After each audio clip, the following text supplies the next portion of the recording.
समाचारों पर नजर तो अंकलेश्वरથી સૌથી પહેલા મહત્વના સમાચારો પર કરીશું નજર જ્યાં જીઆઈડીસીમાં દુર્ઘટનામાં 4 ના મોત થયા છે। ડેડોક્સ ઇન્ડિયા નામની કંપનીમાં બ્લાસ્ટ થયો જેમાં નજીકમાં કામ કરતા 4 જેટલા શ્રમિકોના કરુણ મોત નિપજ્યા છે। આ પ્લાન્ટમાં સ્ટીમ પ્રેશર પાઇપ ફાટતા બ્લાસ્ટ થયો અને આ રાસાયણિક પ્રક્રિયા દરમિયાન બ્લાસ્ટ થયો હોવાનું હાલ માનવામાં આવી રહ્યું છે। ત્યારે જીઆઈડીસી પોલીસ પણ ઘટના સ્થળે પહોંચી ગઈ છે।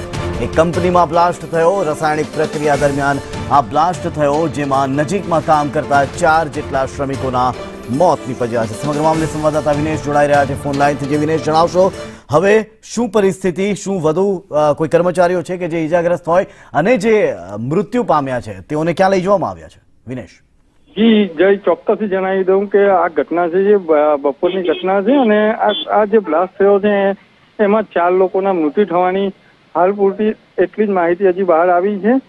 જે સરકારી કર્મચારીઓ છે એટલે કે પોલીસ, એસડીએમ, મામલતદાર, ફેક્ટરી ઇન્સ્પેક્ટર અને જે મરણજના છે એના પરિવારજનો હાલ બહાર ઊભા છે, પરંતુ અંદર જે છે કે કોઈ પણ જાતની કોઈ માહિતી બહાર નથી આવી।